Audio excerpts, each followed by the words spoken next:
Hey guys, it's Mr. Bergman here. Hoping you guys had a good long 3-day break off of school, off of distance learning, and hung out with your family over this past weekend. Yesterday, which was Monday, I just assigned some Khan Academy videos, and assignments.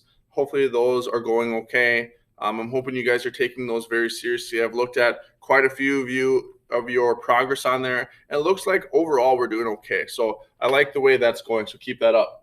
Here we're moving on to our next part of the unit, the equations unit, which is expressions, okay? And I know some of this is kind of hard to see because there's a glare there, but we're moving on to expressions, and combining like terms is a big part of this.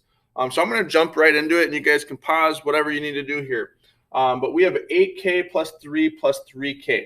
Now, when I'm looking at expressions here, and I'm looking at, this is what we're going to be doing is called simplifying the expression. Simplifying the expression looks like this. Well, we have an 8k plus 3 plus 3k. And I'm going to look at everything that has a variable first. And in this case, they all have k's. Now, if they had something else, they wouldn't be alike. What I'm going to be doing is I'm going to be taking like terms. 8k plus 3k. Okay? And I'm going to be adding them here at least. That's a plus. So plus 3k, and I will get 11k. Now, you probably are asking, why aren't we adding that 3? That 3 does not have a variable right here. Okay, it's just a constant. So that one right there is going to stay the same. Now, what does an answer look like? Well, first, we already combined our like terms. So 8k plus 3k equals 11k. And we found out that constant is going to stay the same. So your simplified answer is going to be 11k plus, because that plus is coming down too, plus 3. When you simplify your like terms, that's what it's going to look like. Okay, 11k plus 3. Okay, so we're going to move on from that one. And I just like to explain, I always like to explain combining like terms like this. If I have 3 cows plus 4 cows, how could we change that to look like an expression? Well, we can take 3 and put a c there for a variable, which represents cows, and the same over here for 4c, okay? Now, if I have 3 cows plus 4 cows, I obviously have 7 cows, okay? And 3c plus 4c, I would get 7c. That's really essentially all we're doing is combining like things. Now, if I threw 3 cows plus 5 chickens plus 4 cows again. Now when we're combining like terms, there's something that is not alike. That's the chickens. All right, so I would have 7 cows plus 5 chickens in this example. Okay, so you cannot combine cows and chickens here, right? Just like you can't combine 2 different variables. So we're going to get into our next actual problem here. That was just a quick explanation of what we're doing. Our next one here is 7y plus 5 plus 3y minus 2. Okay, so this one has a little extra bit to it. Now, when we're looking at combining like terms here, I have my 7y and my 3y. So 7y plus 3y is going to give me 10y. My next part is looking at my constants. I have 5 minus 2, which would give me 3. So my answer in this one would be 10y plus 3. And that is how you simplify your expression. Okay?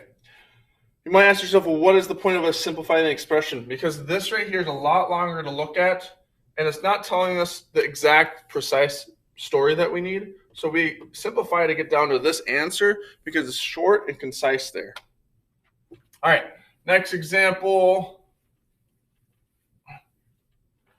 Next example I have for you is I have 9 parentheses 3a. Now, when you have this, we talked about in our last unit before we started distance learning, which was properties, okay? And one of the property that we talked about was distributive property, and everything outside your parenthesis gets distributed into the inside, okay? So because I have only 3a in there, I take my 9 and distribute to the 3, okay? And 9, basically what this is saying is 9 times 3 would be 27, and then nothing with my variable, just 27a. And that's all that would be. The next step, I know I'm going kind of fast, but I hope that this is that as we go along, you guys ask questions, or I've done Google Meet with a lot of you, so I'm hoping that continues. But if you ever have any questions, email me. But know that, hey, if it's a question that might be better answered face-to-face, I might say, can you meet at this time on Google Meet? And some of you have responded to that email, and then some of you haven't responded to that email for like 24 hours, and by then we're moving on to something else, or you figured it out. So either way, just make sure you know that I'm emailing you back as soon as I can, which is pretty quick usually too.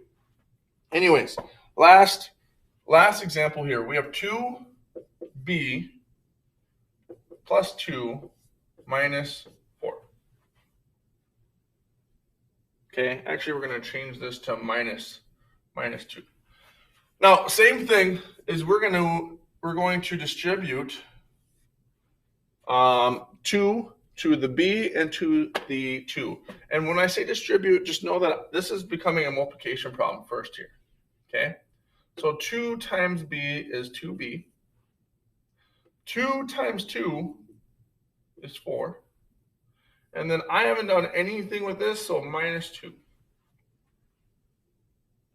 From there, now I can combine like terms, or you can just do what we call order of operations. And 2b, you don't do anything with that. There's no other like terms with a b.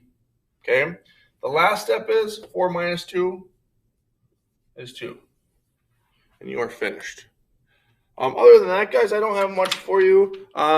Just keep working hard. I know you guys are doing what you can. I'm hoping it's not too overwhelming, and I'm hoping that what is happening is making sense for you guys.